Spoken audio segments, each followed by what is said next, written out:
All right, good evening and welcome everyone to Green White Checkered TV. Tonight we have the Dark Horse Racing Area 51 IndyCar Series here tonight at Atlanta Motor Speedway. A little bit of a new one for drivers to challenge them this evening. A very fast and treacherous track I think is going to be in store for drivers tonight. So you see our partner in crime, Steve Gottschalk. Steve, you're already on the track here. So I know you ran some good laps here in practice, some race trims, some qualifying trims. So take us through what these drivers are going to have to deal with tonight, because it sounds like this is going to be a pretty tough one with the aero push, but then also just the track itself. I mean, we talked about how much this is a very abrasive surface track here. I don't know how it's going to affect these Indy cars, but could make life very, very difficult for some of these drivers here tonight. Yeah, I didn't get enough laps in practice to feel any difference in tire wear, but the aero push is pretty unbelievable off both turn 2 and turn 4. So if you're by yourself in either the race or the qual setup, you can put the car anywhere you want and go flat out, as I'm doing right now. But if there's cars ahead of you, I'm finding that if you do this, like a late apex coming off both turns, you can stay in it a little bit more than if you go in too early like this. And it's usually going to push off the turn, and if you don't get off the gas or modulate the gas through the turn, you're going to hit the wall. Yeah, I think it's a great point you bring up there, Steve, is the fact that the way you enter these turns is going to really affect the outcome of that turn itself, especially in the dirty air, like you mentioned. So I think these drivers are definitely have their hands full. I think qualifying is going to be at the utmost of importance tonight. And I mean, this is the cutoff race here tonight, Steve. Let's say this is the last race of the regular season before we go into that 4-race playoff. So we know all these drivers, let's say there's a lot of drivers right on the edge of making it. So we'll go for our points here shortly. But yeah, I think, like you said, Steve, I think first track position, and then I think strategy and kind of getting the motion to arc in, arc out is going to be very crucial for these drivers tonight. All right, let's see what it's like going into the pits, because you told me it was treacherous. Okay, entry, not bad.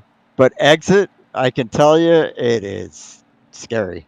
Let's go do the exit, and we'll talk about it. So you got to make sure you have enough fuel first. 50 mile an hour. I haven't run out yet, surprisingly. 50 mile an hour down pit road. Okay, now notice there's a flat part down here, and then there's this bank part up here. This is actually the preferred line to get out of the pit. You can go a little faster here, but when I was doing this in practice, I got a little cocky and I goosed the gas right here, thinking that the banking would keep me going. And I don't know, I hit a little bump or something, and I did a complete 360 down here on the apron. I was lucky I didn't hit anything. So pit exit is definitely going to be treacherous for these guys tonight. They're going to have to be very careful. Yeah, you're exactly right. So let's say we'll see. Maybe drivers might be hoping for a caution flag pit stops tonight. We'll have to wait and see on that. But Steve, when we talk about the points, we're going to go into it right away here, because I think 6 through 12, I think that's going to be the place we got to watch. Right now on the bubble is the 8th place of Jim Brooks at 142 points. But you look ahead of him, you've got Jari Brupacher, Craig Forsyth, and they're at 150 and 159, so about 19 points, 17 points if my math is roughly correct, and 8 points for those two. Then look right behind him, you got Charles Teed right there, 6 points behind. 8 points behind, you got Josh Laston, Carl Henderson, another 5 behind, and then Michael Spell as well, only 2 behind Carl Henderson. So there's a lot of cars here. I think that 6th to 12th points is going to be the battle for this to get into that top 8 here tonight. So I think those are going to be the drivers to watch to see who is able to make it in. Obviously, other drivers just probably bragging rights, try to get that big win here tonight. So we'll have to see, because I think that's going to be. I think these are guys that are going to really need to minimize mistakes, but also try to capitalize potentially on others' mistakes here this evening. And with that, I believe qualifying has just completed here. So what we're going to do now is we're going to go ahead and pull up our starting grid for tonight's event. And up front, it is going to be the number 11 of Matt Wagner taking pole position. So let's say Matt continuing on for where he left off last week. Great results for him. And then next to him, he's going to have Henry Bennett, 0.06 of a second slower. And then you got Charles Teed there in third. Nick DeGroot, Jari Brubacher are top 5. You got AJ Hobson, Jimmy Dryden, Jim Brooks, Jim Herrick, Gary Corley, Craig Forsyth, and Josh Laston are top 12. We'll continue down the field here. And then you've got Jeff Heisong in 13th, Carl Henderson 14th, Joseph, and then from there, these drivers opting not to make a qualifying lap here, Steve. You got Joseph Morales, James Ledford, Alec Coates, Don Reedy, and Michael Spell. So it looks like 19 drivers, if I'm not mistaken, going to be taking part in tonight's event. Again, 110 laps is the race distance. Fuel window in the low to mid 30 range, most likely. Steve and I are expecting to see, if we go green, probably a 3-stop race. However, I could easily see someone trying to stretch it to make it a 2-stopper. We did the numbers. If they can go 37 laps on each tank of fuel, they could make it a 2-stop race to the finish if we go green, of course. But I think this is going to be a very challenging track. I have a feeling we'll probably see a couple of yellows, just like you mentioned, Steve, the aero push, and just, of course, just the typical difficulty of a track like this. And it's going to be interesting to see how these guys are able to pass. I think it's possible here that the outside line can keep up with the inside line when people are running side by side. So that may give somebody on the outside an advantage in making a pass. I also think that these guys are going to have to do some adjusting on the weight jacker and the rollers to really get this car to handle right. Because I was playing with, I put the weight jacker up to +3, which gives you a little bit more looseness, and that helped me a lot when I was out practicing. Yeah, I think, like you said, I think that's going to be another thing to keep an eye on here tonight is the adjustments these guys. Again, there's a lot of toys these drivers can play with, Steve, like you mentioned. You've got the weight jacker, you've got the front and rear ARBs, and of course you got the fuel maps as well. So a lot of resources in the driver's hands here tonight. So it's going to be kind of a little bit of everything, I think, for what's going to be the right approach to put yourself in that position here tonight. So we'll have to wait and see. But again, we're going to have 19 cars taking the grid here tonight. Again, this is the cutoff race for the regular season to go into that Final Four playoffs. They will be taking the top 8 drivers through the course of the season. I'll say I'm not 100% sure. We'll have to find out about the drop weeks and such as well.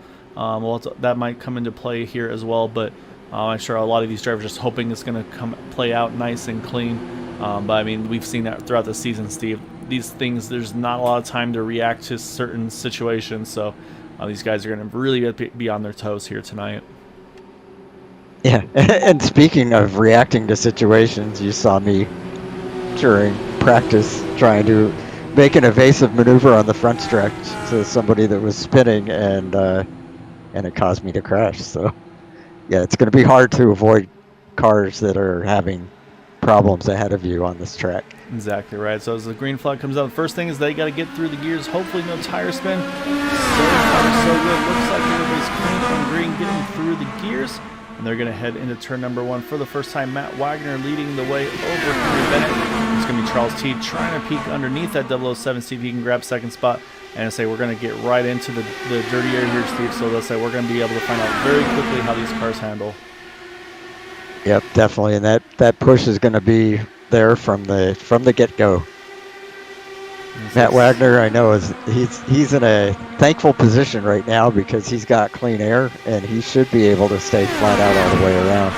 Yeah, and I think, like you said, Steve, I think you see him, he's also doing that later apex as well, trying to get a nice arc in and out of these turns. But he's starting to build up just a little bit of space over Henry Bennett. Nothing huge by any means, but enough to give him a little bit of breathing room. But you can see the whole field definitely giving themselves a lot of room right now, trying to make sure that they can all have a little bit of clean air. I think, again, I think with this being a new track for this series here, I think you see a lot of cautiousness to start things off. Nope, we just had a accident. Oh, yep, I think I saw, I thought I saw Jari Brubacher. Indeed it is. But so far, as soon as I say so far, a single car incident, but then he saw there James Ledford just got a piece of that as well. I think he got caught there. I think it may have been, I think Don Reedy got into the back of James. Unfortunately, that's going to collect those two. So it was a single car spin for a moment with Jari Brubacher. Unfortunately, that's going to include now James Ledford as well. So let's go back and see what exactly happened to Yari to bring out this yellow. Looked like he just got tight out of 2 there, Steve, but we'll take a closer look here.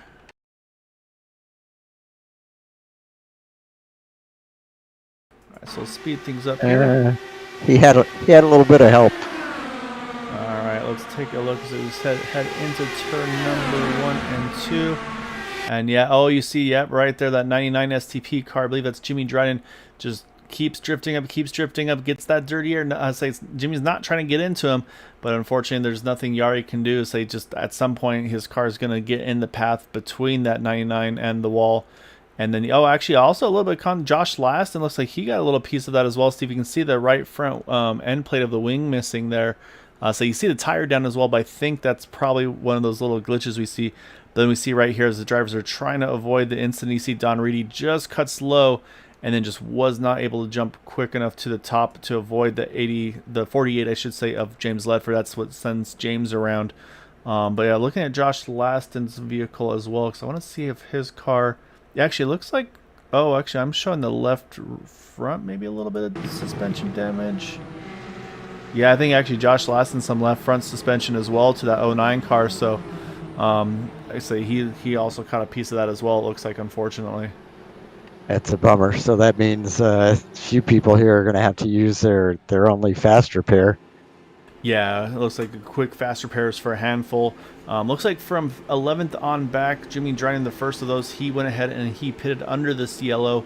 I say Josh Laston, he does come out right behind him here, so I think opted, like I said, use that fast repair as well. And then right now, a few drivers still sitting in pit road. James Ledford actually just coming out now. And I believe James might be right on the tail end. Just beats the pace car out by, well, not just beats the car, but beats the pace car out, so he stays on the lead lap. I don't think Yari Brupacher, Don Reedy going to be so lucky. I think they're going to get trapped at least 1 lap down here. So I believe we're going to be down to 17 cars on the lead lap if everything I'm seeing is correct here. Yeah, Yari had to take a tow, so he's going to be at least 1 lap down. In fact, he's showing us 2 laps down on my screen. Yeah, it might be right. I say it's unfortunate. I say when you're running 25-second laps, even with the cautions, I mean, you're still going to have a fair advantage on those guys chasing down. So, really, what this does, though, Steve, we were talking about that potential of the 2-stop versus the 3-stop. This early yellow, again, this is all pending things going green, but I do feel like at this point, this probably puts a lot more drivers now in that 2-stop window. Obviously, I think Josh Lasson on back, those guys that went ahead and pitted, I think that definitely guarantees them to be on the 2-stop window to make it to the end, pending, of course, it going green to the end. So we'll see. I don't think it's enough laps for tires to play a big role in these cars' difference yet. But we'll have to see, of course, these guys pitting at lap number 4 there. Yeah, and I would imagine that these the guys that stayed out, I'm sure that they've got their engine map on whatever saves the most fuel. Yeah, I think, yeah, you're exactly right, Steve. Probably everybody running map 8 right now, I would presume. First of those, of course, being Matt Wagner. So you can see him lugging it in 4th gear, but it's not going to tell us what fuel map it is. To say iRacing only gives so many secrets to everybody. Do need to mention the 0049. They are back out on track, Steve. Looks like 2 laps down, actually, when they cycle back in. And we do have a handful of drivers topping off here as well. You got Michael Spell in the 88, the 60 of Joseph Morales as well. And then also we saw the 48, unfortunately getting caught up in that as well, of James Ledford. He's going to get serviced under that car as well. Just to get that little bit of extra fuel here as we get the 1 to green. But I think, like you said before, though, Matt Wagner, his goal here is going to be to try to get a good restart here, keep that lead, and try to prevent Henry from getting that big momentum probably off the backstretch to have a chance to get around him. Yep, definitely. And I believe the clean air will be his friend. Yes, clean air definitely, I think, will be king here tonight. I say we'll see if we ever get a decent run in. I'll say we'll to see if there's any tire versus track position strategies. But yeah, right now I think if you're Matt Wagner, I think that's the right call for you. You stay out here, keep that track position, because I say you don't want to give someone like a Henry Bennett, Charles T, Nick DeGroot. The last thing you want to do is do them any favors here. So we'll have to kind of wait and see. But pace car is just about to duck on in, Steve, and we're going to see that number 11 car up to him when he wants to restart here. As you see Henry creeping in, there goes the 11 as they get back to green here, starting lap number 8. And he got a good jump too.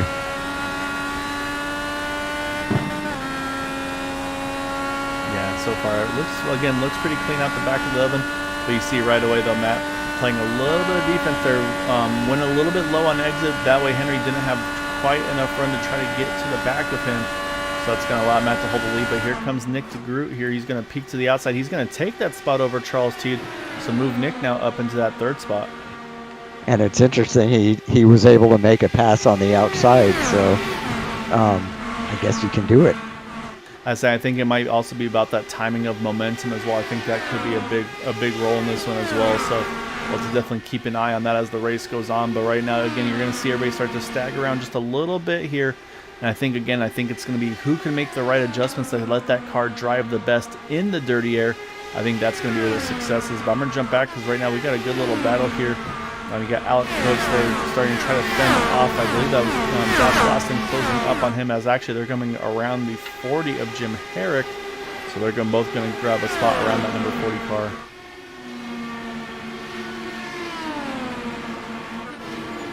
Oh, we got Jimmy Drinans up in the wall, Steve, in 3 and 4, but he's able to bring it down to the inside here. He's going to loop it on the pit entry, but it's off-track surface, so I don't think we'll see a yellow for that. Unfortunately, Jimmy's going to have to take a tow from it, though. But we do stay green here, so right now everybody holding station. But like I said, we're going to jump back a little further because now we got A.J. Hobson trying to work over Charles Teed. Not enough there, though. Had a look, wasn't able to make anything come of it. Now he's going to have to try to regain that momentum back once more. And I guess Jimmy Drinan's having a rough night because that's twice in the first few laps that he's had problems. Yeah, so it's again, it's just some of these tracks are going to bite people. Now we're on board with Alec Coates. He's going to make a move underneath Craig Forsyth. So here's a good look here, Steve. We'll see the high line versus the low line. And Craig holding strong in that middle groove there, not able to, I should say able to hold off Alec Coates there. Right now, Alec actually one of our highest climbers, +9 up into that 9th spot, so 18th to 9 for that number 3 machine. So a great start for him as well. But yeah, looks like that second group might have something for these guys here tonight. And I think from what I'm seeing here, that passing is actually, except for shortly after a restart, when as you pointed out, somebody gets a lot more momentum than the car ahead of them. It looks like it's going to be pretty difficult, and these guys are just going to kind of get strung out and follow the leader for a bit. Yeah, we're watching there from Jim Brooks, was trying to chase down A.J. Hobson. Just caught the wall a little bit entering turn number 3, I should say. I believe got away with it. We'll see if the car is able to handle well. Just behind him while we were watching that, though, Craig Forsyth, Alec Coates, both able to jump around Gary Curley, looks like. So move Craig now up into some. Oh, we got Jimmy Dryden spinning on the pit exit, trying to keep it down low. Actually, I think he caught the inside wall as well. He's had to take another tow there, Steve. So yeah, that night going bad to worse for that 99 machine. So he's had to jump back to the pits one more time. I think it's like you said, Steve, that pit exit. But I'm going to jump up front, though, because Henry Bennett, he is not letting Matt Wagner get away here. He is keeping a close gap. I would say it's been about 2 or so tenths of a second. Every so often it kind of ebbs and flows. But right now he's really trying to work on that 11. Matt's actually moved up to the top here, Steve. So to me, the big question now is if tire wear plays a role, and if it does, I think what it's going to do is it's going to cause the cars to push more coming off the turns. So that could end up being an advantage to somebody who's able to save tires. Yeah. So let's say Henry Bennett does a better job saving tires than Matt does. Even though Matt's got clean air right now, Henry may be able to pull off a pass just based on being able to run in more places on the track than Matt's able to. Matt may have to start backing off because of the push, but right now we don't know if that's going to happen.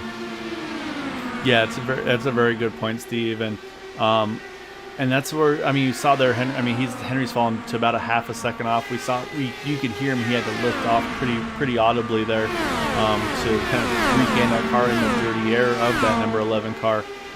So yeah, so right now I think you're exactly right. I say we're going to jump back up to now. It's Jim Herrick that's working, or I'm sorry, Jeff Heisong working over Jim Herrick. Apologies. And it looks like Jeff Heisong going to grab that spot there, move him up now into the 11th position. And then say Jim Brooks, looks like he has gotten away with that contact. I think the car might be a little hurt, Steve, just because you can see how far he's fallen off that 4 car, now actually starting to fall into the clutches of Alec Coates. And as I said, here goes Alec going to look to the inside. So maybe just a little bit of damage to that number 51, preventing him from getting kind of the turn that he needs, but not enough to make that car undrivable as of the moment.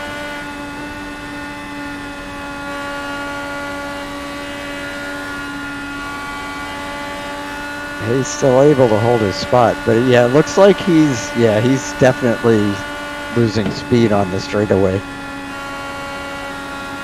Yeah, maybe a little bit of possibly maybe some side pod damage, maybe a little bit of a front wing damage.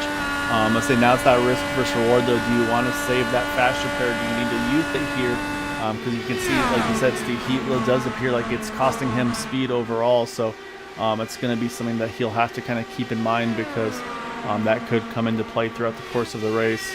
Right now, on the drivers that pitted right now, Josh Lassen still is the first of those in that 10th position. Again, pitted on lap number 4, so nothing huge, but does allow him to be a little more aggressive on his fuel mapping. As I say, that he's trying to take a look here underneath that 7 of Gary Corley. But right now, Gary again able to hold on to it. And I think the trouble for Josh is he can run that inside line, but just 2 cars in front, you got the number 27, Craig Forsyth. That's going to take some clean air away from him, as now you see Josh is trying to work the top. There's that big apex we talked about, Steve. Inner's high drops about the first seam and gets a pretty solid exit out of 4. So let's talk about the points, because I kind of missed where everybody's at, but I think you said Jim Brooks is on the bubble. Is that right? Yes, so right now bubble driver is Jim Brooks in the 51 at 142 points. 6 points behind him is Charles Teed, and so in relation to that right now, Charles Teed is sitting 4th, Jim is in 7th. So right now Jim, I believe, have the points advantage to hold that position as they run. Another driver though that isn't in a good spot now either though, Jari Brupacher, he was in 7th position at 150 points. He sits down in 17th position after that early contact that he had with that 99 car. So so Jari definitely not in a safe spot himself either. As I see Carl Henderson hitting pit road, I don't believe that's a scheduled pit stop for the 42, unfortunately, but he's in the pits as we speak. So yeah, so those 2 are definitely going to be a couple drivers to watch, and Carl's actually one of those playoff contenders as well in the 11th, so that might put him a little bit out of the running right now. But I'm not counting out yet. Say Josh Lassen, he's still in the mix on this one as well for the points. Yeah, I mean, right now I think Jari Brupacher, Jim Brooks, Charles T, Josh Lassen, I think these guys are all in a very tight spot right now.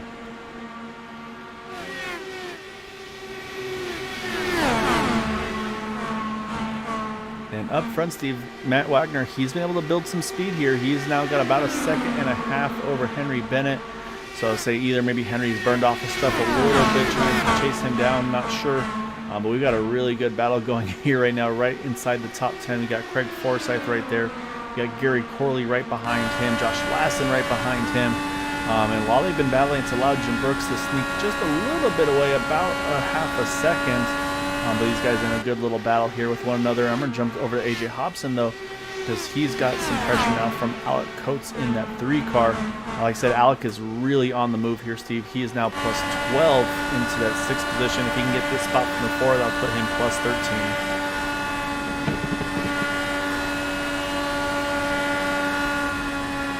Oh, you see, he had to lift out of it there out of 2. He wanted to make that outside work. AJ was going to have none of it there, so that was good heads-up driving by Alec rolling out of that, but you can see he's really carrying some solid momentum out of the turns, and now you can see AJ's going to give the room to let him work the top side. It looks like here's the inner 1. Will it be enough, though, for him to complete this pass? It looks to me, yeah, he's going to get it. Wow. Great momentum on the exit, and yeah, move Alec Coates now up into the 5th position. Again, 13 spots gained here, and we're still on the original fuel run right now with these guys. Again, though, I think, Steve, magic number 37, and honestly with the yellow, I think you want to go a little further if you can, maybe 38, 39 to make this a 2-stop race. I'll say, but again, we're starting to get dangerously into that point where the track position and the pit entry and exits are going to be extremely difficult. So we're going to jump back though, because here comes Josh Lawson. He's making a move now on Gary Corley, trying to see if he can make that inside work. He's got the nose underneath, but I think the 7 again, yeah, there's the outside momentum. That middle groove does look to be working well for these cars.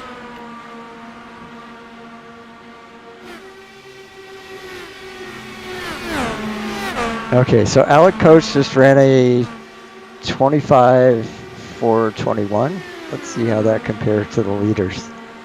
So 25.35 last time by for Matt Wagner. This time a 25.43. I'm going to wait for that 3 car to come back around. 25.47. So I think really Alec Coates, one of the fastest cars on the track right now. So we talked about tire management. I think he is doing exactly that.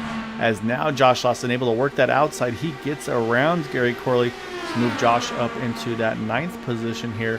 But I'm looking at a little bit further up here, Steve, because that gap between that number 50 of Charles Teed and the 3 of Alec Coates, it is shrinking. Because again, Alec, one of the fastest cars on the track, and doing so in dirty air as well. I think just all the more impressive of what that number 3 is able to do right here. Yeah, I think so too. I think that he's obviously found something to help deal with that aero push. Either he's just saved his tires incredibly well, or he's made the best adjustments that you can make with the anti-roll bars and the weight jacker. Yeah, exactly right. So we're going to keep an eye on him at the moment, because he's definitely been the man on the move right now. About 0.3 off of Charles at the moment, but you can see though, a lot of the field, Steve, they have pretty much opted to get to about that middle group, but you can see there, you're right though, Alec able to stay pretty much following the same line as that 50 car, so I think you're exactly right, Steve. Obviously some tire savings involved, but I think he's also just made great adjustments to that 3 cars. You see there, he enters a little low, and there's that wash up you talked about, Steve. That's going to slow him up a little bit, but I'm going to jump back a little further now, because we've actually got a good battle here with Josh Lawson and Craig Forsyth. So they just went back and forth for a lap there, kind of who had it and then who doesn't. Actually, but here comes Matt Wagner, Steve. He hits pit road. Our leader, Jim Brooks, coming in as well. Alec Coates coming in as well. So that's going to start our pit stop cycle, and this is at lap number 37, so it's right on the edge, Steve, if they can make it the rest of the way on one more stop after this one. So right on the edge, except that they had, 5 laps of caution in this segment? There was a yellow, yeah. So, and of course, the question for Jim Brooks, maybe use a fast repair, maybe does not. But, and oh yeah, it looks like, I believe, let me see what the pit stop time was, because I believe I just saw Alec Coates jump around him. Oh no, he was already head on track. I'm sorry. I'm mixing up who was where there.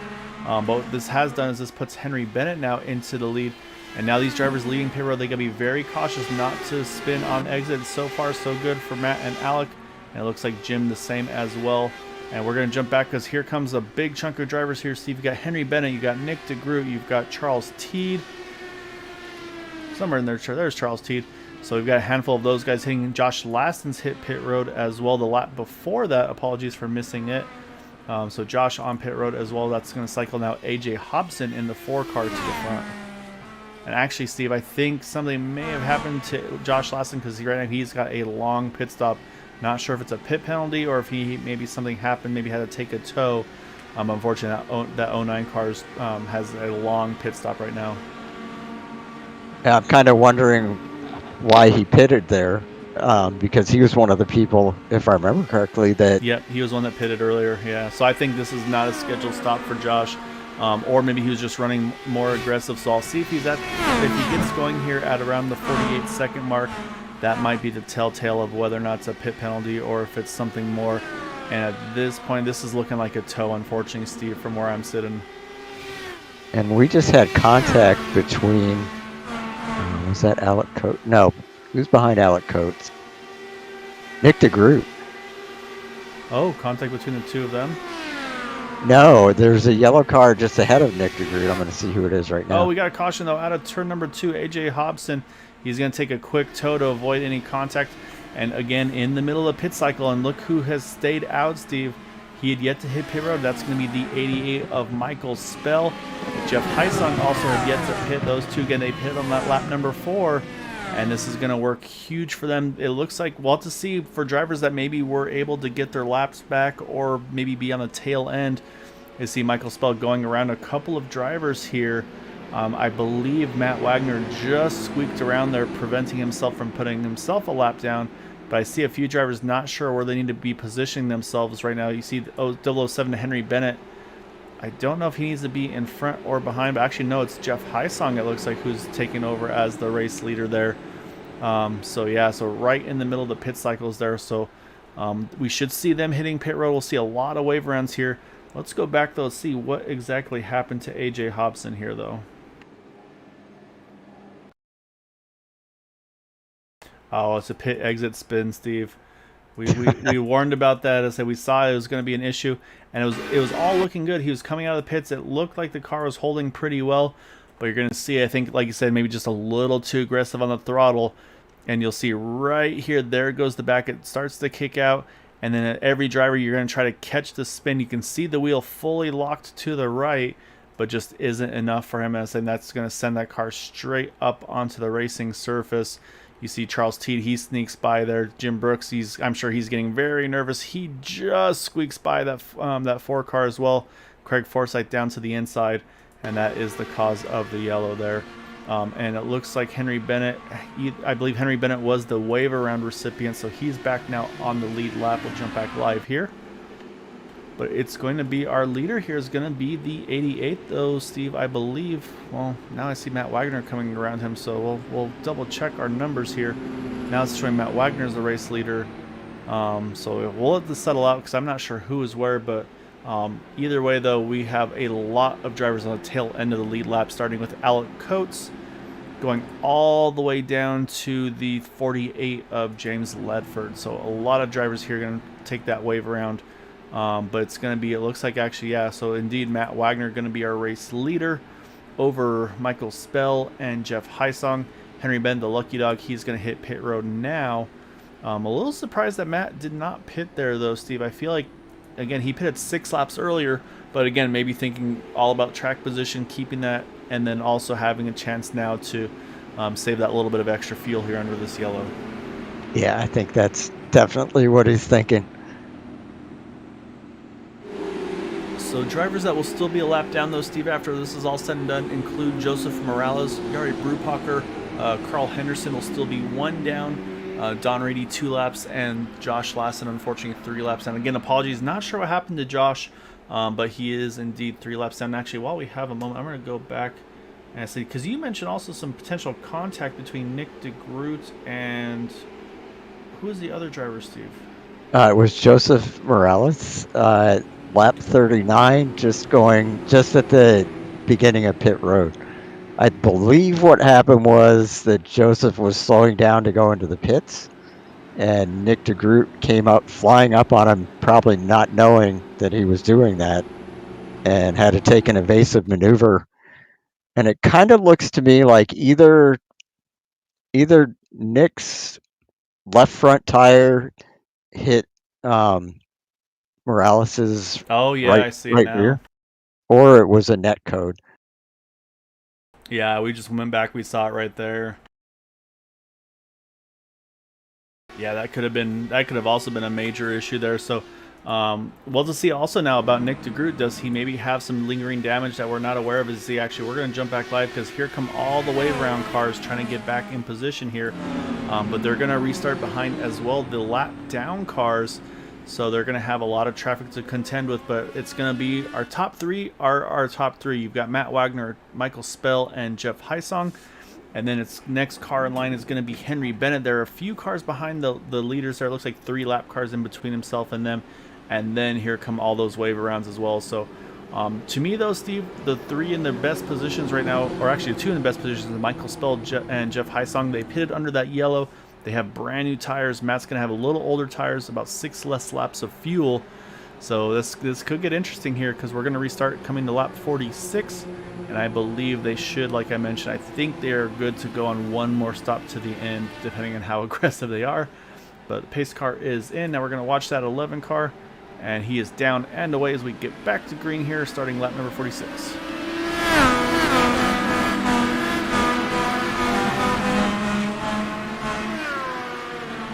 And I'm thinking maybe, I don't know, let's see. We're at lap 40, 46. And what was it, 110 laps? 110, correct. I'm not going to do the math. I'm going to attempt. So 64 laps divided in half, 32. Yeah, it's very possible that these guys can do it. Well, the one I'm most worried about is Matt Wagner, because he's got those 6 laps of fuel that he's already used. Yeah, and I was saying he did not pit there, so, and he was also the first to pit last time. As you see, Jeff Heisong just got around Michael Spell to grab that second position, so he wants to waste no time, wants to make sure he can keep his sights set on the 11 car, because again, he's got the fuel advantage to these guys. Then we go a little further back and say, like I said, it's going to be a gaggle here. You got Jim Brooks and Charles T. They run side by side, 7th and 8th.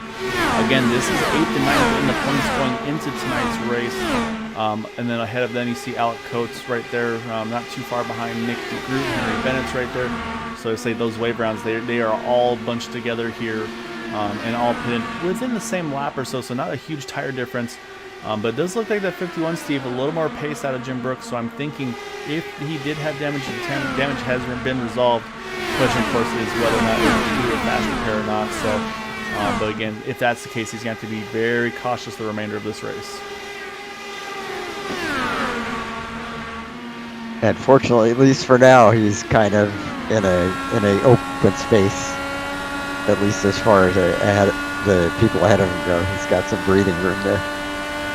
Yeah, he's got a little room ahead, but yeah, not much room behind, I'll say, because they are all starting to kind of file in on one another. So you've just got a couple of tenths pretty much between these guys.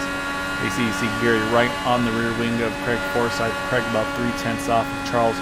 Charles actually looking underneath there, Jim Brooks, but Jim was trying to work over that car in front of him. I believe that is the 42. It is. You can see just that trial with these Indy cars. It is very touchy there. And just again, the speeds these guys are going, probably in the 220 range at least, makes it very tricky to try to make those clean passes happen. But Jim able to get around that 42 car. Now he's got great breathing room ahead of him, Steve.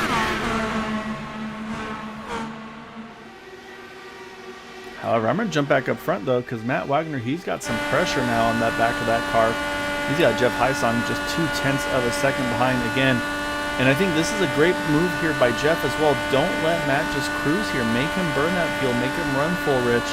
Again, he may not be able to make it to the end if, like the rest of the fields can. It's all about if you can make him work a little harder, burn that little bit extra fuel.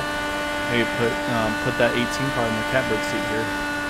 Yeah, definitely. And the other thing is, if Jeff Heisong is committed to just staying behind Matt Wagner, the closer he is, the more he can save his fuel.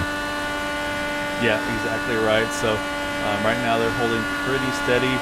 Michael Spell, he's only about 6 tenths off. And again, Michael is also, I think, kind of, I'd say, the dark horse contender, if you will, to make it into that top 8, because he was 12th coming into tonight, but now sitting in the 3rd position. Also, I believe, led a lap, if I'm not mistaken, as well. So every bonus point is going to matter, and also right now is plus 18 from his starting position. So that strategy worked out extremely well for that 88 car.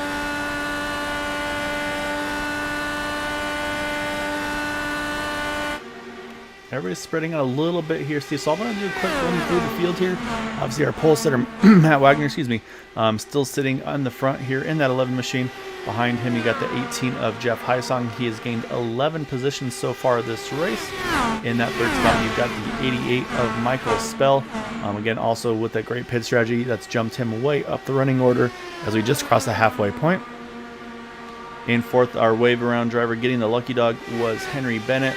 So he was able to get service done to his car, so he's got also the same amount of fuel as the 2 in front of him, but more than Matt Wagner. However, then you go to the 5th spot, Nick DeGroot, one of our wave round drivers, pitted on lap number 38. That still sits in the top 5. Alec Coates, we talked about his jump through the field. Right now in 6th position.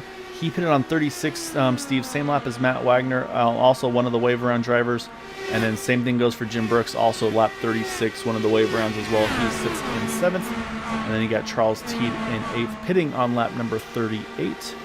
And then in 9th, you've got Craig Forsyth there, pitting on lap number 39. And then Gary Corley also on 39 in the 10th position. And then we'll go back a few more because he's going to get to the last cars on the lead lap. You've got Jim Herrick in the 40 machine, and then the 48 of James Ledford, our last 2 cars of the 12 on the lead lap. And our lucky dog battle, Steve, right now, Jari Brupacher has it by about 3 seconds over Joseph Morales, and then another 3 or so seconds over Carl Henderson. So right now, say Yari's just hoping to keep this clean, because again, Jari entered tonight in 7th in points. With everything that just went on, he's now jumped up into 13th, so it's a good jump for Jari. This definitely puts him in a potential spot here to try to salvage points. So to keep an eye on that. And then a few remaining drivers, unfortunately, multiple laps down. Don Reedy is 2 laps down in 16th, right behind our leaders. And then in 17th position, again, Josh Lassen. Unfortunately, something happening to him that we weren't able to catch, but is 3 laps down at the moment. Okay, I have an interesting idea for something we can add to our rundown. What do you think about going through the, I don't know, top 10 in points and see where they're running on the track right now? I like it, Steve, and we will do that right now as we had just crossed the halfway point, starting lap number 61 now. So our points leader entering tonight, Nick DeGroot, he sits in 5th position right behind Henry Bennett by just a couple of tenths. And then our second place in the points going into tonight was the 11 of Matt Wagner, obviously leading tonight. I don't think a win's going to be enough to let him win the overall regular season championship. I think that's going to stick with the 89 of Nick DeGroot. Pretty much locked that one up with his great results so far this season. And then in 3rd in points is 4th on track of Henry Bennett. And actually, I should say just got around Nick DeGroot right there. So move Henry up into 4th. Or no, apologies, I'm mixing up who is where. And then in the 4th in points is 2nd on track. That's going to be Jeff Hysong. And then rounding our top 5 is Andrew Wood, not here tonight, but again was hoping his results last week were enough to lock him in. So let's say he's going to be not breathing too easy here, depending on how the results go tonight. And then in 6th position in points is in 10th on track of Craig Forsyth, with an updated driver's picture with a very, very impressive looking beard on that number 10 out of that number 27 machine. So you have to check that out later, Steve. And then we'll jump one behind him is that number 49, Jari Brupacher. Oh, I'm going to jump a little bit off because I just saw Michael Spell go a little bit off-roading here. Oh, he's on the front stretch. I think that's going to bring out a yellow as he's in front of the field. Yellow is out. And so far, everybody's able to swing around Michael, and it looks like he's going to get away with just himself being caught up in that one. But unfortunately, heartbreak for Michael there because he was in a great position here. So this is not a pit window, Steve. I don't think anybody can make it from here as we're at 46 to go. However, do we see a gamble of tires and fuel versus track position? Let's go first see what exactly happened, unfortunately, to that number 88 of Michael Spell here. Looked to me like he just got loose coming off of 4, got down in the grass, and that was it. Oh, actually, I see him catch the wall there in the trial. Let's go back a little further, see if we can see how it all... Oh, yeah, I see the loose that you just talked about, Steve. So we'll take a look. We'll look at real time here. And yeah, that car just steps out on him on the exit. He tries to hang on to it and then just catches the outside wall with pretty heavy force. But you can see the tires locked up. He's holding the brakes down, trying to keep that car where it needs to be, keep it locked on the same spot on the track. But we're going to jump back live, Steve, because so far it looks like there are no takers to stay out at the moment as pit stops are beginning with the number 11 of Matt Wagner. And sure enough, Steve, no takers here. Nobody's going to risk gambling staying out for track position. However, do you need to mention Jari Brupacher? We just talked about him. He gets that wave around. He's going to put himself back onto the lead lap. And now, Steve, if I'm these guys here, Joseph Morales, Carl Henderson company, if you have the fuel to make it on one more stop where you're at to the end, you stay out here. You take that wave around and put yourself in a potential position to either still make that one last pit stop or maybe catch a yellow to get back on sequence.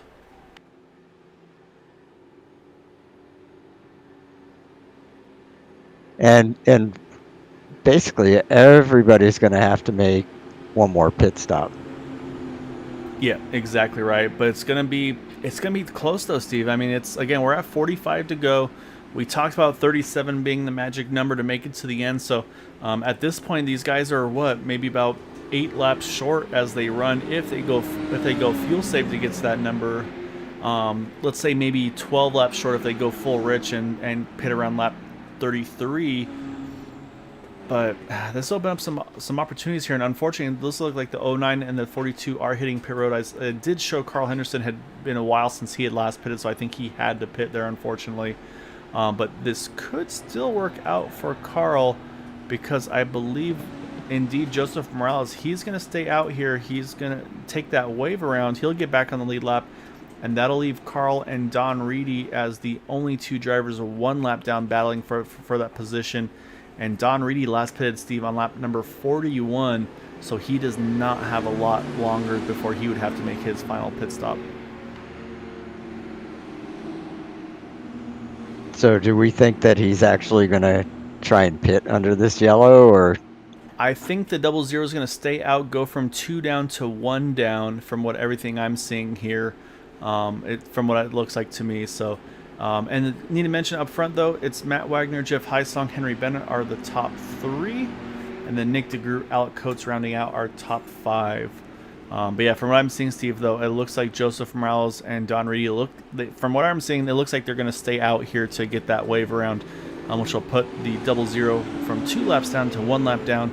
However, like I said, he's going to have about 24 less laps of fuel than Carl Henderson. So we ran the numbers, of course, and to me that means he can probably run another, 15 laps before he has to make his final stop. Which actually, if it stays green, may not hurt him. If we get a yellow, it could potentially hurt him depending on when it comes out. But I think that's the right move right there. And now Carl Henderson, this also works out for him because he's the only driver a lap down, so he'll be the lucky dog if we get another caution. Yeah, right now the 2 drivers 1 lap down are Carl Henderson, Don Reedy. However, we'll say with Don having to take that wave around, Carl's going to be ahead of him. Did you mention a few drivers here, Steve? Topping off, Jim Herrick, James Ledford. We'll see, maybe they're going to roll the dice here and try to go full save.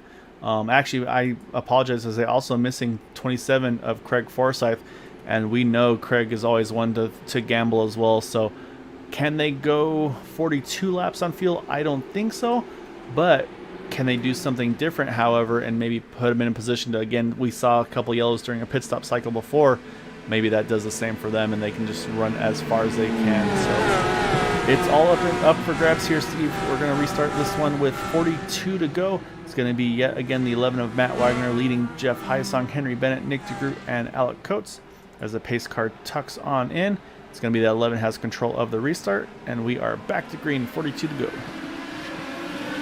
I'm going to go out on 11 so nobody's going to make it 42 laps.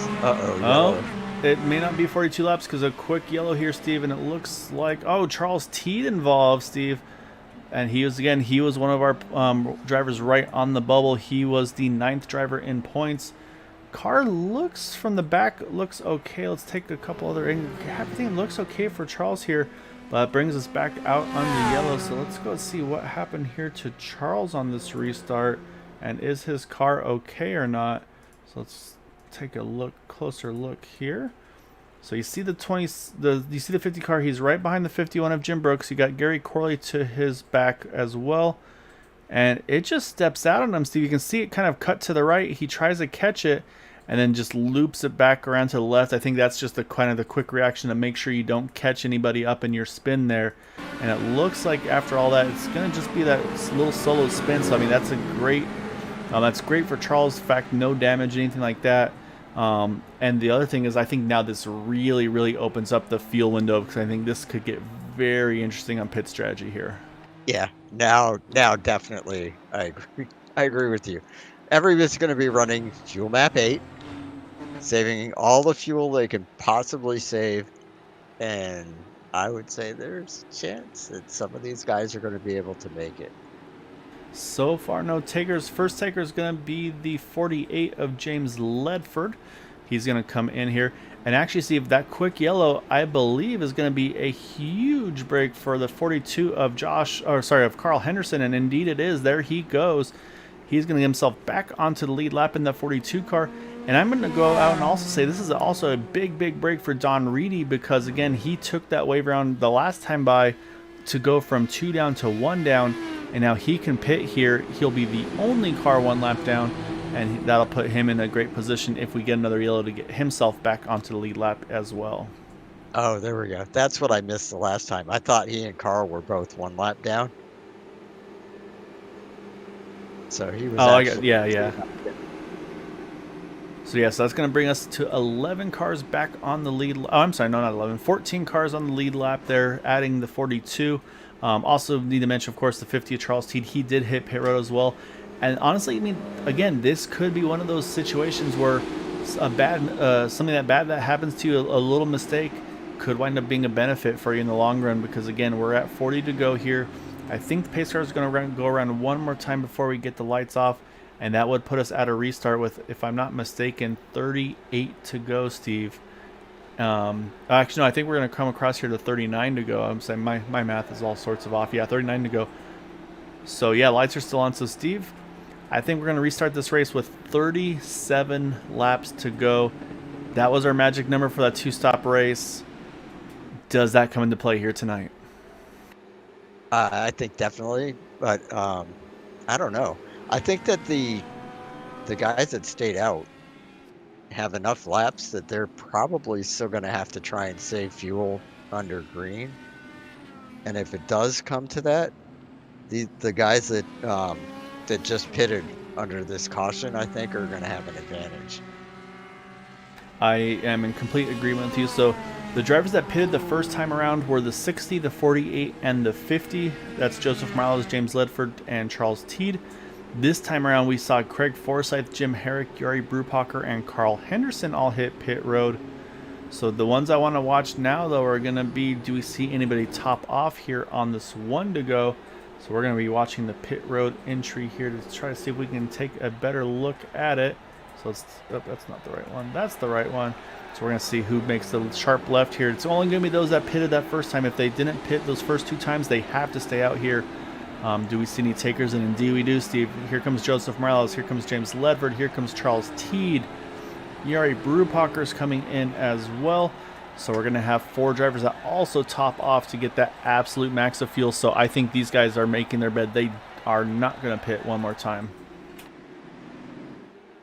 And I think this is a smart move by these guys because they're not going to have to save fuel at all. They're going to be able to run full rigs. Maybe use a little bit of draft just to be able to make the 37 laps without any trouble. But I think they have a big advantage over the guys that stayed out. But we'll see. Yes, it's going to get interesting. Say the thing that they're going to be rooting for now is, though, they want this race to stay green. They do not want another yellow because I think the more yellows, obviously, the better chance that these guys who stayed out have to get that to that fuel window to the end. So right now it's going to be interesting. Craig Forsyth, he's going to be the furthest up of those that pitted, and then those that topped off, it's going to be Charles Teed, the furthest up, 8th and 11th respectively. So pace cars again about to head back in here. We're going to restart this one now with 37 laps to go, and it's going to be again Matt Wagner over Jeff Heisong, Henry Bennett, Nick DeGroot, and Alec Coates. Pace car is in, and Matt Wagner is away as we go back to green here. 37 laps to go.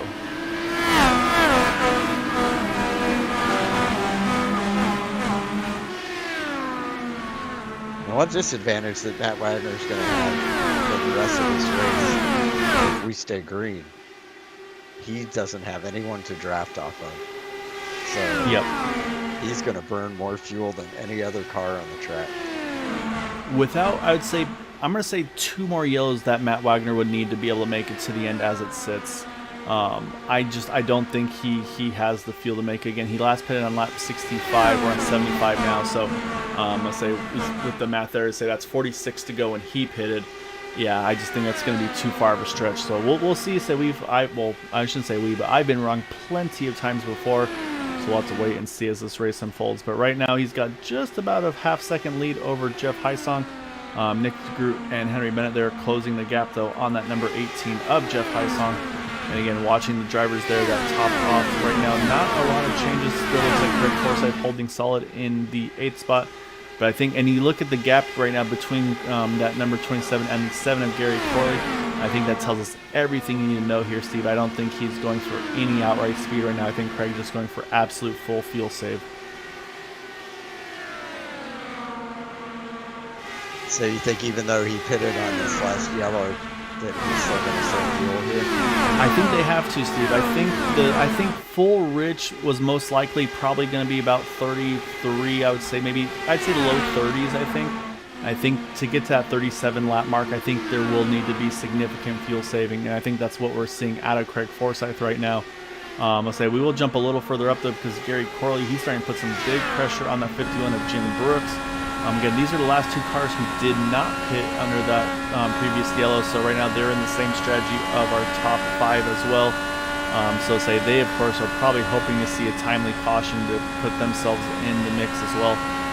But right now, say they're holding pretty steady in that 6 and 7 positions. We'll keep jumping around because our lucky dog, Steve, Carl Henderson, he is working over Jari Brupacher. This is 12th and 13th. And again, Carl was in the potential position to try to advance into that top 8 as well. Right now, obviously, the points aren't looking where he needs it to go, but that car in front of him, he's ahead of him in points. So if he can knock Jari back a few pegs, that could be an opportunity for that 32 to try to claw himself back into it.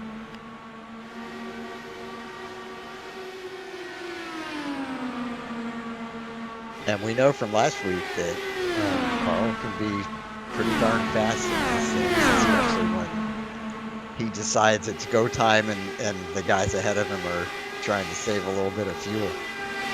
Yeah, so the question is he saving fuel at the same time? I think that's probably what we're seeing right here. I think he's thinking long run too, because again, he was one of those drivers that pitted on lap number 71, same as Craig Forsyth. So we'll have to keep an eye on. Oh, he's got Michael Spell behind him though. He's just gone off track. Gonna try to hang on to it. And it looks like he's going to do a great job of keeping that car in one piece there. So we're going to stay greenish, should say. Now he loops it around, but I think he should get away with it just because of the fact that there's no cars around him here. So it looks like, yeah, we will stay green indeed. But we're going to jump back yet again because you've got Jim Herrick now on the move here. He's starting to put pressure on that 27 car, and Jim was also one of those that pitted that same lap as Craig. So we'll have to keep an eye on see again. I think right now this is the race for those that are trying to stretch this fuel number.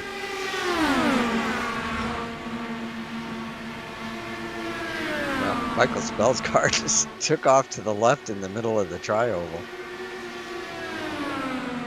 Yeah, that car just isn't happy and saying, but actually we're going to jump up front because Matt Wagner's coming up to him with a big head of steam here. He's actually going to try to steal a little bit of draft if he can off the 88 car. Let's say, and again, this is where you have to be real careful. Of course, you don't want to catch the car at the wrong place, wrong time. But you see Michael giving tons of space there. Does not want to play any role in the outcome of this race there with our leaders. So again, hats off to Michael.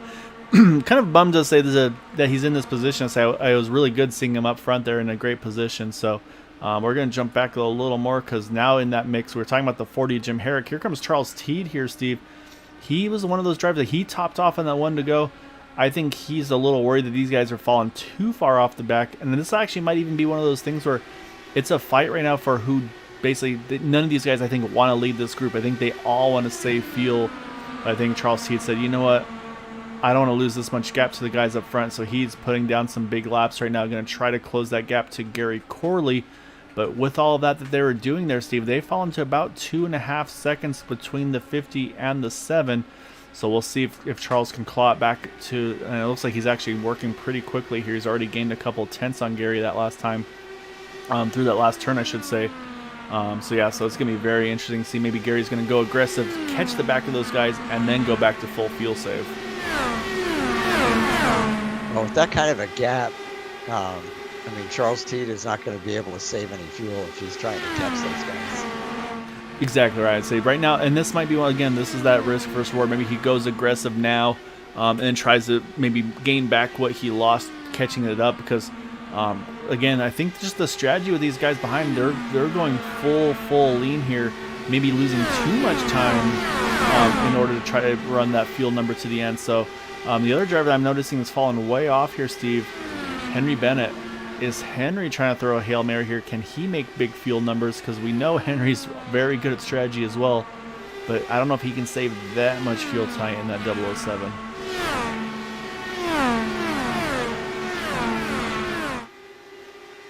And he's not, I mean, he's far enough back that he's probably not getting any advantage of the draft. So, no, it almost makes him the same as Matt Wagner, where he's got clean air ahead of him, which is nice, but you're burning more fuel than everyone else because you don't have someone to draft. Yeah, that's a great point, Steve. So, maybe we have to find out what's the advantage to say? Is it going map 5? Is it going without the draft, or maybe you run map 3 with the draft? Like, there's a lot of questions there. But I'm noticing that it looks like Charles Seedy, I think he's backed the pace right back down again because he was closing up a lot on Gary Corley. Now he's starting to fall right back again. So I think maybe he saw those couple of big laps he was putting in just wasn't going to do the trick for him. So, yeah, this is going to be interesting. If we stay green here, Steve, we're going to have a very interesting race on our hands.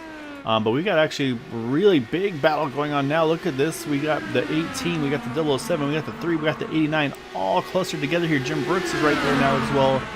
Gary Corley here as well. We have a big pack right now with Matt just completely gone from the picture. Oh, Jim Brooks, he's going to lose it off of 2. Heavy contact to the inside wall. We're going to stay green, I believe. But I believe, unless Jim saved that faster car, Steve, this could be the end of his evening, possibly his championship hopes as well. So we saw that a lot of that aggressive battle going on. So we'll see, can Jim limp it to the pits and can he get any fast repairs if he has them left? But right now, I think we're seeing a very big strategic race going on right now because, again, it looks like just at this point, nobody wants to lead these packs right now, which now it's Nick DeGroot leading this second group. And that second group a little further back of Craig Forsyth, he's still, actually now it's Craig that's taken over from Charles Teed.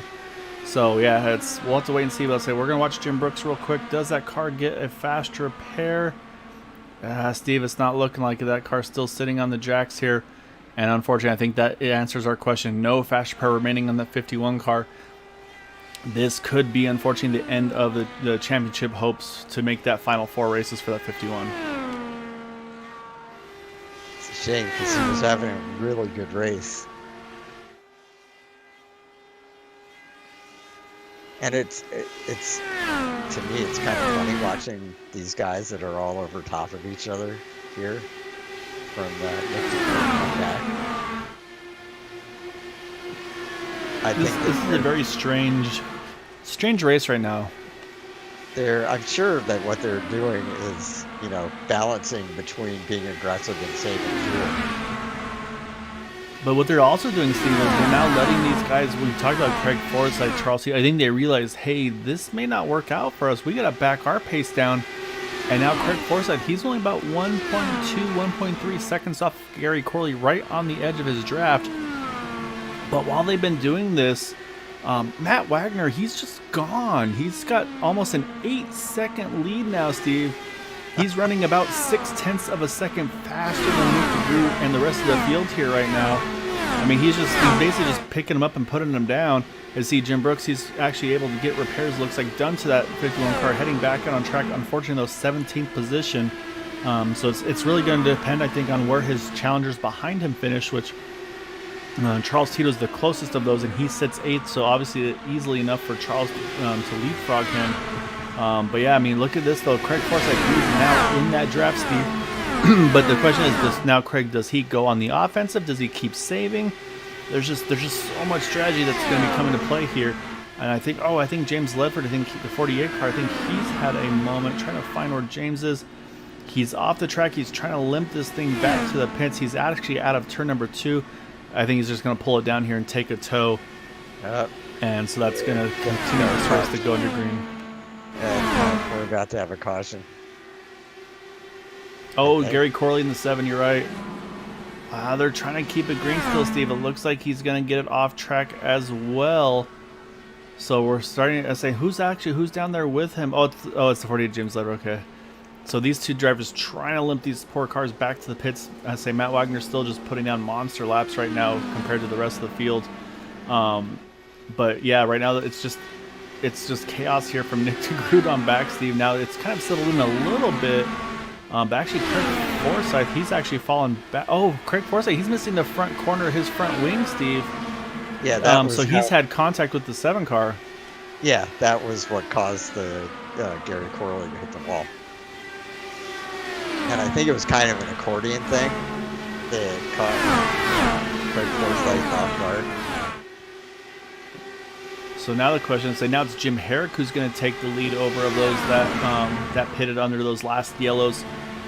So now does the advantage go back to Jim? James Ledford, he's still trying to make pit road in that 48 machine. What this has done, though, is this has allowed Jim Brooks, is probably going to let him gain a couple of spots potentially on some of these guys as they make their pit stops.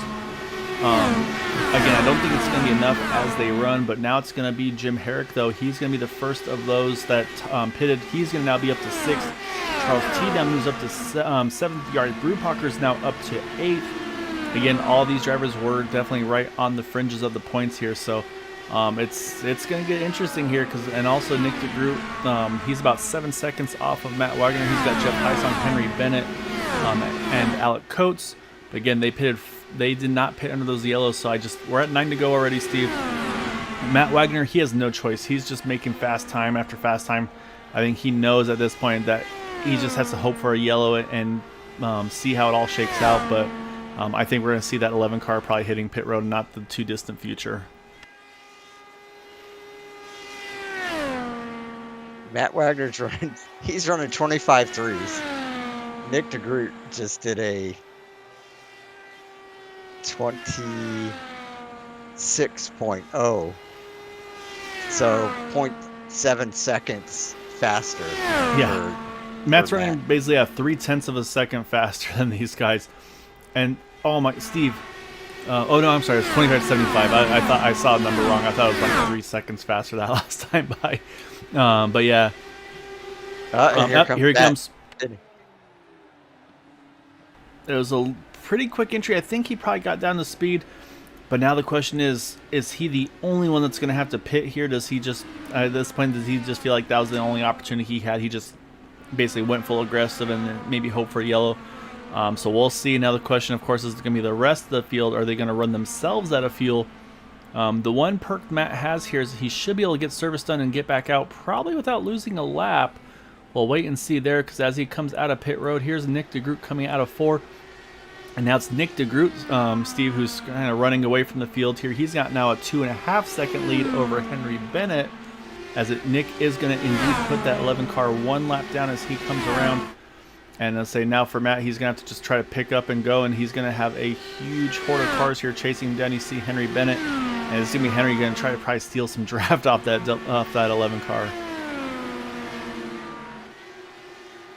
But I'll say these claps are clicking off fast, Steve, though, because we're down to 4 to go. Does Nick DeGroot have the fuel to make it? Again, he pitted at 65, as did Henry and Alec. Jim Herrick in 4th pitted at lap number 71. Actually, now Yari Brewpacher in 4th on lap 72. This is going to get pretty tight here on the field numbers, I feel like. Actually, no, here comes Nick DeGroot. He's going to hit pit road coming to 3 to go. Oh. Now it's going to be Henry Bennett. Has he made the field numbers work?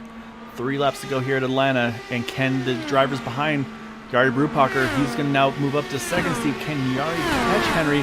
Because you know Henry's saving. Can he go full rich here to the end? I'll tell you, if all these guys still have to pit, Matt Wagner's going to win this race. As Matt's coming around into turn number 1, we're now down to 2 laps to go. And Steve, Yari is closing. He was about over half a second quicker than Henry that last time by. And that 007 car E does not have a lot of pace here. At this point, right now, it looks like it's going to be Yari's race here to lose at the way they're going here. Now Henry picks up the wick a little bit, but can he get away with being that aggressive to the end? Is he going to have enough fuel? He's going to try it, but it's going to be Yari Brewpacher. He's going to take the lead here, Steve. 1 to go as Yari Brewpacher takes the lead coming to the white.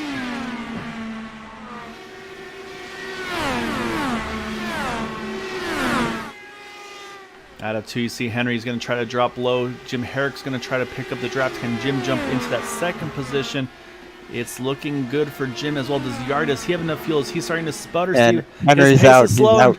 Yari's out too. It's going to be Jim Herrick who's going to get the win, Steve. Right out of turn number 4, Jim Herrick gets the win. I believe Yari Brewpacher able to coast it to 2nd position. Charles Teet's going to finish 3rd. Henry Bennett somehow, Steve, he made fuel work, still finds a way to finish in that 4th position. Craig Forsyth missing the front wing of his car is going to finish in 5th. Oh my goodness, I thought at that point it looked like it was Yari's to win there, but Jim Herrick saves enough fuel there, and he's going to take the win here tonight at Atlanta. That was crazy. And I think just for good measure, Steve, I think he may have saved enough fuel to do a burnout. We'll see. That car sounded awful quiet here, Steve. Oh, there he goes. He's got just enough. So basically, those cars that were running all over each other, just like we thought, they were all trying to save fuel, and most of them were successful. Yeah, and again, I mean, it shows though that even Jari Brubacher, Charles Teed 2nd and 3rd, they actually pitted on 72. Jim Herrick, he pitted on 71. Didn't top off on the 1 to go, so it gave him a little bit of track position. You see Matt Wagner coming up, I think, to help out the race winner in that 40 machine. I want to go back to the finish line though, because I think it was actually a really close finish as well between Jari here and Charles, because again, Jari sputters out of turn number 4, which allows Charles T to come with a huge head of steam here. So say we'll pick it up as they start to come across the line. You see, there goes Charles. He gets around the 007, and then just out of the corner of your eye, you're probably going to start to see that 49 car as well. And actually, it was not as close as I thought. So Jari was actually still a decent bit ahead of him there. So my mistake on that one. But yeah, so it's going to be, like I said, it's going to be Jim Herrick, though, getting the win here tonight. As a Matt Wagner trying to help out that number 40 machine. But man, what a finish. Yeah, that was wild. I mean, everything got shaken up on that last couple laps. So with that, we're going to pull up our final results for the evening.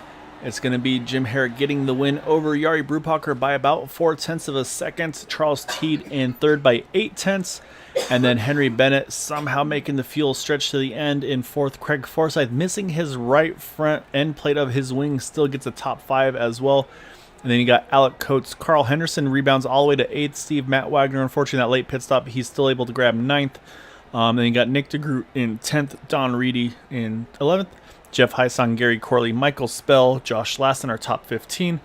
You got Jim Brooks, James Ledford, and AJ Hobson are 18th position. And unfortunately, not a good one for Jimmy Dryden, finishes in the 19th position.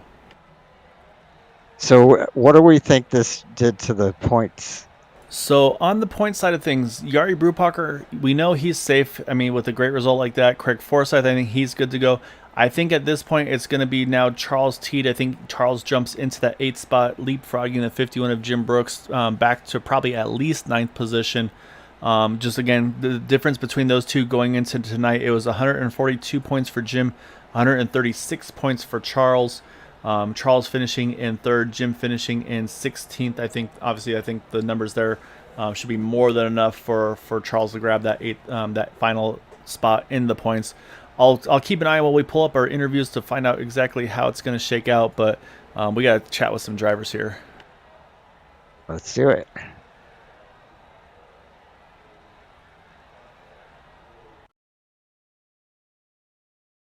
All right, Steve, we're going to kick things off with our 3rd place finisher in that number 50, and that is going to be Charles Teed. Started in 3rd, finished in 3rd. Discussions about underwear were made pre-race. I don't think we have the official verdict on that one yet. But, man, Charles, I mean, it actually kind of panned out the way Steve and I mentioned. Yeah, we're talking about, okay, that spin on the restart, it could wind up playing a role because that allowed you to hop back in the pits, get some more fuel in that car. And then because it was right on the edge for a lot of drivers there, but yep. You managed, and it was basically a race of who didn't want to lead. We saw you at one point said, "Screw it, I'm going to make a run for it." But then you say we kind of saw you fall back into the clutches of Craig and company again. I mean, just take us through the race, but then of course, at the most part, I think of course that final run to the end, trying to make the fuel and the track position to try to put yourself in that catbird spot. Yeah, so I qualified pretty well. Again, I've been qualifying well all year. That's the thing that's most frustrating. And then my strategy or my poor driving has really put me behind the 8 ball. Not to mention tonight, I spun on the restart out in the marbles. It did work out very well for me with that caution, even with having to go to the end of the line. On that restart, I knew Craig was saving fuel, and I wanted to get around him because I was anticipating another caution to come. The caution didn't come, so then I had to go back and slow down and save the fuel, and that's why it works so well for Jim. We were just talking about it. With no caution coming out, Jim was in the catbird seat, so he was able to go map 1 for like the last 12 laps, and that was. I had a half a lap more of fuel. I should have done it just a hair sooner, and I would have at least gotten second. But hey, I did that. This was such a cheap third place. I mean, spin. I'm not Danny Sullivan. Well, if you were, you would have won and not finished exactly. third. I didn't have the right underwear on tonight. That's we didn't check before the race, so we're gonna have to dig them up. But it was a lot of fun. It's always fun to race and having you guys broadcast that. I really appreciate you guys doing this. We enjoy doing it.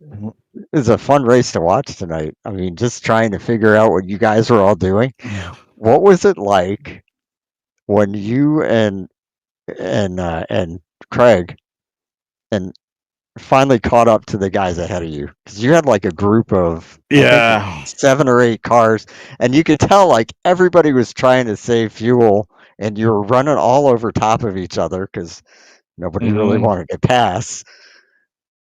What was that like? It actually got me really excited, but I had a little bit of concern there could be a caution.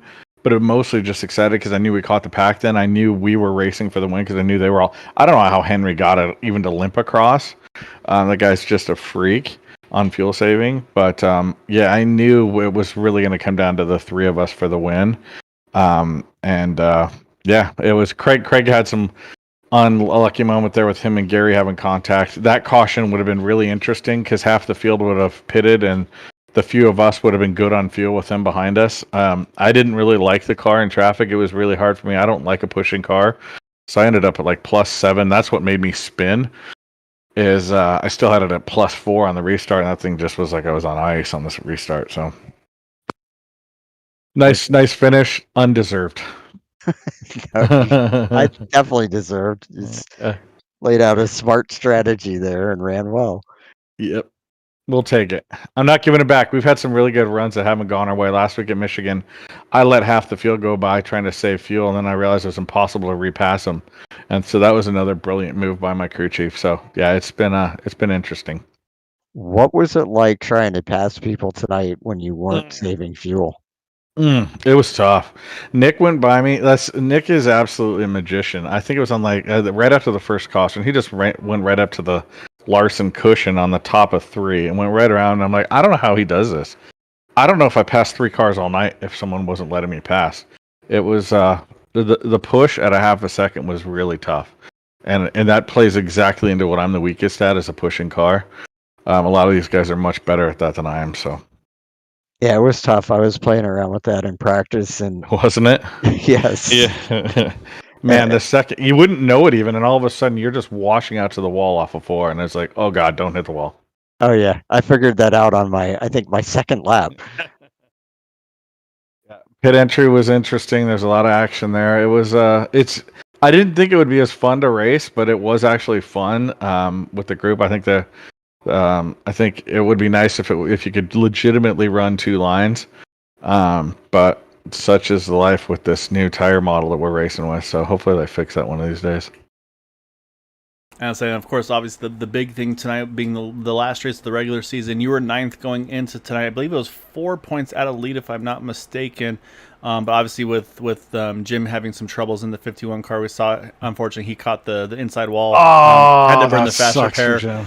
Must say, because you were at 140, or so Jim was at 142, you were at 136, but I say with you finishing 3rd and with Jim finishing 16th, I think the number's definitely in your favor. To jump into the top 8 there. So and that's what I love about this league, though. It's like, I'm sure, like you're kind of heartbroken for a friend and someone that you love to race with, before being kind of happy to get yourself in that final 4. And saying that's just one of the things I love as well about the league. Just like I said, the camaraderie, the friendships that you guys have, even with the competition. Yeah, Jim had more pace than I did tonight. Jim legitimately passed me on the track in one of the restarts when I didn't have enough jacker in the car, and honestly, guys, I haven't paid attention to the playoffs because I've run so shitty this year that it's just been frustrating. I've been consistently like qualifying in the top 4 and racing around 8th to 12th, and that's just I haven't had the time to really practice, and so I didn't even realize that this was the last race before the playoffs, to be honest with you. And Jim definitely deserves it over me, so that's a bummer. But I'll take it. I'm not giving it back. well, surprise! You're gonna have to put a little. You'll have to put in a little work going forwards here. Yep. We got some practice to do to get back in with these guys. Are just so freaking good, and it's just been crazy in personal life. So we'll get back at it. It was a lot of fun. I want to thank you guys again. Every week, you guys do such a good broadcast and bring humor and bring just great insight into the race. And thank you. Nah, it's definitely a pleasure. And I say, no, Steve, I'll let you also. But yeah, it's a lot of fun. So you guys put on great races week in and week out. And I say tonight was to say I think one of the more chaotic ones we had in the recent, with just the fuel mileage, the racing, the race within the race of the fuel mileage. It had a little bit of everything for sure. But yeah, just awesome job. Like I said, I know you're kicking yourself over the spin on the or on the restart, I should say. But again, I mean, sometimes a little bit of bad luck turns into the good luck, and I think you did exactly that tonight. So just awesome job tonight, Charles. Thanks, boys. It was a pleasure. Thank you. Yeah, thanks for the compliment and great job. Thanks, boys. All right, Steve, now we got to jump over to our second place finisher, and that is going to be the number 49 of Jari Brupacher. And man, I'm going to chalk this up, Steve. I think I'm going to chalk this up to commentator's curse for Jari. Started in 5th, jumps to 3rd. And I mean, I honestly, I think I even said it was like coming at the point he had the big momentum, had the lead. And it's like, all right, I think this is pretty much Yari's race to lose if I'm not mistaken. But Jari just a little bit I'd say just a little bit too much fuel consumption at the very end. It looks like he sputtered there right out of turn number 4. So obviously hindsight trying to build up a gap probably as well. But I mean, just take us through that run to the end. We saw you top off on that one to go. Obviously had to work your way through a lot of cars there. But still, I mean, to bring it home second, a great result for you. Obviously also keeps you locked into the playoffs as well, because you were also in that danger zone, if you will. But I mean, yeah, just take us through that run, and then of course those last couple laps, trying to first chase down Henry, and then of course try to kind of stretch the field to the finish there. Yeah, hello guys. Wow, what a race! Full mix of emotions. First the wreck, 2 laps down, then the caution that flies at the right moment, and I'm 1 lap down, and lucky dog again, and I'm back on the lead lap, and then I realized I was probably going to be a little short on fuel, so I tried to pit us late and just work the fuel numbers, and I guess I went 1 corner too early out of the fuel save mode because I literally ran out of fuel in turn 4. Yeah, it looked like I had won it, but I wasn't sure if Henry could make it because he's always really strong at saving fuel. So I guess I went a little too hard there, but I knew Jim would probably also be able to make it, and he won it. Jari, we knew that you had more fuel than most of the guys out there, and that you had been saving. So when I saw you come flying around the guys that were still having to save fuel, and it looked to me like, oh, he's got this race. He's going to win it. I'm sure that he had his fuel calculated right. And then I hear Gael say that you ran out of fuel, and Jim Herrick went by. I was like, oh my God, I can't believe it. Yeah, I guess I miscalculated a little bit, or I miscalculated the fuel I needed to run in clean air once I got past and everyone. I actually thought I was going to win it. I was pretty convinced as well. When I came to the white flag, I looked at my fuel numbers and I realized it was going to be very, very tight. I just tried to keep going and hope that especially Jim was going to run into the same kind of problem. But yeah, he didn't, and he did a great job and won the race. Well, it was exciting for us to watch that, and for you to come back from 2 laps down and finish second is just fantastic. Yeah, I mean, I can't be mad at the outcome. I'm a little bit disappointed. Obviously, I didn't win it, but then again, like 5 laps in, I thought I was probably also going to be out of the playoffs. The way the race went, so I guess it turned out pretty well still. Definitely, and you might want to fire your crew chief between now and next week. Well, if I fire him, then there's nobody racing. But you brought up a really good point there as well, though, Yari. With like you said, coming to the white, you saw it was going to be a little close. Did you do anything on the final lap? Did you change from fuel map 1 to 3 or 5 or anything like that? Did you bump it down and try to run a little leaner just to see if you had any chance, or did you just basically say, okay, I'm just going to basically keep it rich and keep it matted and just kind of let the chips fall where they may, if you will? Yeah, I tried basically everything. On the back straight, I actually hit the clutch for like maybe 100 meters or so, just to sail a little. Yeah, I tried everything I could, but I realized it was going to be really, really close. And I mean, the car starts to sputter when there's still maybe, I don't know, half a liter of fuel in. So I wasn't fully out of fuel, but I started to sputter, and that was enough for Jim to pass me then. Yeah, like you said, when you're going 220, probably somewhere in that range, that little sputter will definitely cost a lot of speed. But like you said, though, let's say it was very early on. You got caught up in that incident. Nothing of your doing, just let's say kind of got washed up on and put you in the wall. And like I said, had to go 2 down right away. We were talking about obviously the points you were sitting in 5th, which is obviously a great spot to be in. But it was really tight between pretty much 5th or so to about 11th or 12th. So like you said, I heard you mention the huge range of emotions. So, I mean, how tough was it to kind of keep your focus and kind of just be, okay, let me get from 2 down, let me get back to 1 down, and then of course once you get to the 1 down, it's like, okay, let's just see if I can be in that spot to get that lucky dog. I mean, how tough is that mentally to kind of try to keep yourself from kind of not thinking about that incident, just kind of moving forward and keeping yourself in that best position to get back in the race? Yeah, I mean, the good thing was that it was right at the beginning of the race, and I really liked this track. I think it's a bit of a shame they destroyed it in real life now, but or changed it in real life. Anyway, yeah, that was hard, but as I knew I didn't have any fast repair left now. I just tried to stay a little back, save fuel, and see how the race goes, and see if I got a little lucky, which I then got when I was coming right to the pits and the yellow flew, and I came back to 1 lap down. So yeah, from then on I knew I could be in the race because I had the lucky dog spot, and I was just basically waiting for the next caution to fly. Yeah, it was. I mean, just awesome job though tonight. You like I said, able to stay persistent, work the fuel strategy.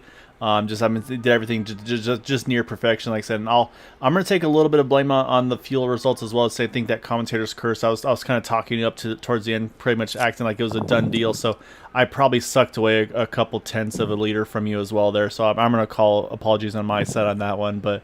I'll be more careful for you because they say you are in the final playoff 4 races, so congratulations there. So let's say we'll let you look forward to those 4 races, see if you can grab a championship. Obviously, some tough competition, but just awesome job tonight, Yari. Definitely want to give you the floor. Any thanks and shouts you'd like to give for that 2nd place tonight. Yeah, I think that your commentator curse was probably the reason why when I looked down it was so much more low than it was before I looked up at it. But no, yeah, thanks to you guys again. Thanks to the guys in the league. That was really fun to race. It's always good racing here with this league. Yeah, it was a great race. It was a lot of fun to watch, and it was obviously chaotic at the end. Say nobody wanting to lead the draft, and then everybody kind of getting bundled together. But say in the end, you did exactly what you had to do to first obviously lock yourself into the playoffs, and then like I said, just a couple liters away, if not for me, to get the field number to get the win here tonight as well. So yeah, just hats off, Yari. Great job tonight. Look forward to seeing you in those final 4 races. Thank you. Bye bye. Great job, Yari. Good night. Thanks. Good night. All right, Steve. That's going to leave us our race winner in that number 40. I will have to try to probably check to see where he came. I think he was in. If I'm not mistaken, Steve, I think Jim was in third position coming to the white, and then obviously he was able to grab Henry with the fuel mileage. Just say he stretched it, but not quite enough.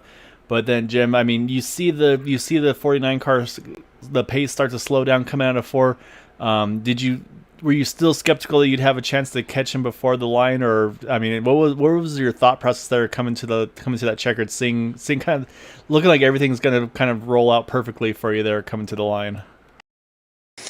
Yeah, coming down the backstretch, I was pretty much thinking I was going to have to settle for third. And then Henry actually announced that he was running out of fuel. So I saw him start to slow, and I knew I had him. But Yari, I had no idea if he ran out of fuel or if he was just trying to save or just slowed up or what. I didn't really think I was going to be able to catch him, but I saw him coming towards me and just kept my foot down, and yeah, it worked out. Yari told us that it started to sputter. I'm gonna guess you guys probably both topped off at the same time. Am I right about that? Yeah, I topped off on that last stop. I was kind of near the back anyway, so it wasn't going to hurt me at all. I actually could have gone one lap later on the caution and topped off, but I went on the first lap instead of the second lap of caution, and fortunately it was enough. I got to hang out behind Charles and my teammate Craig for a while on that last stint and just save a lot of fuel, and then realized I had enough to turn it up there at the end, and everybody else was still saving, so I just put my foot down and just ran everybody down. I honestly, I had no idea I was going to make it all the way to the front. I was hoping maybe for a good top five, but I can't really be happier. It's crazy and a great feeling when that happens, isn't it?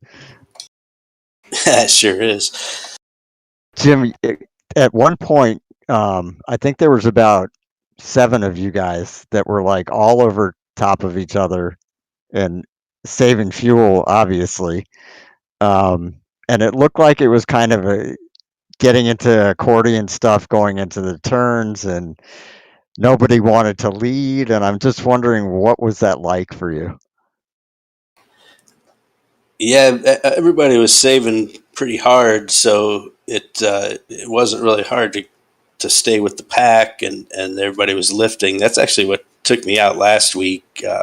There's some big fuel saving going on and a big lift that accordioned the whole pack, and I got bumped from behind there. But this week, I don't know, I was towards the back far enough that I didn't really catch the group that was lifting that hard until the very end when it was too late. So I didn't have to deal with the big accordion effect that much this week.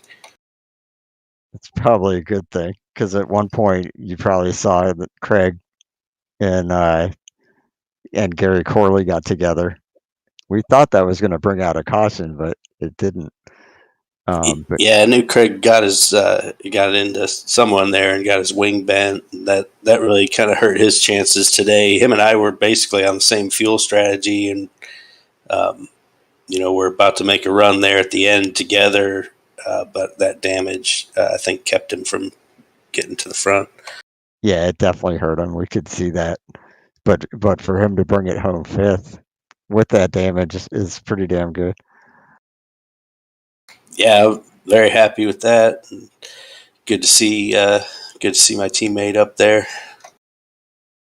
Yeah, it sounds like fun. What you're saying there, Jim, too, is strategy wise. Is you went full save right off the bat. So you got the fuel saving out of the way. That way you could then be aggressive at the end. Whereas some were kind of maybe either not being not aggressive enough on the fuel saving initially, then had to kind of bounce between, or went aggressive and then try to back it down at the end. I mean, was that your game plan? Was basically, okay, I'm going to get myself in the window right away and then go after it? Or, I mean, how did you kind of go about your fuel saving strategy there towards the end?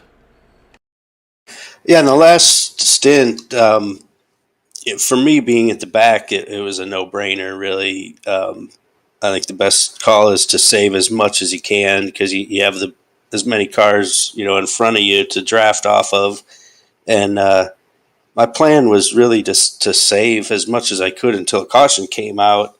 And then I figured, all the guys up front that, I didn't know who was going to make it, who wasn't. I was assuming some people would pit, but I figure if there was one more caution, I'd have enough to go, full fuel till the end. And that just worked out well for me. For the guys at the front, it's harder to make that call because you got to worry about giving up track position to, guys who are directly in front or behind you, who are also basically on the same fuel strategy.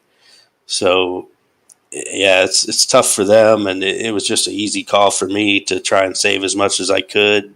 And then, the caution never came out, and so I finally was, I looked at my fuel and realized, hey, I've got enough to turn it up. I didn't turn it all the way up. I turned it to fuel map 2, and I was actually able to run pretty much everybody down until the very end. I went back into fuel saving mode for I think two or three laps to go, and then at the very end, when I knew it was all or nothing, and I knew I had enough to get around, I put it in map 1 and just send it as hard as I could. So you played the mileage to perfection tonight, Jim. And I know you. Obviously you got a great looking car, great sponsor on the side of that thing as well. Say that we definitely want to let you be able to kind of brag about. So obviously partnering up with Area 51 with Dark Horse. We see you obviously on Craig's car as well a lot as well. So I definitely want to give you an opportunity for thanks and shouts as well for the win here tonight. Yeah, thanks. Definitely want to thank LMC Gear. Sponsored not only our team, but sponsored the league before and done some races. So, lmcgear.com. Check them out. They're lightweight motorcycle camping gear.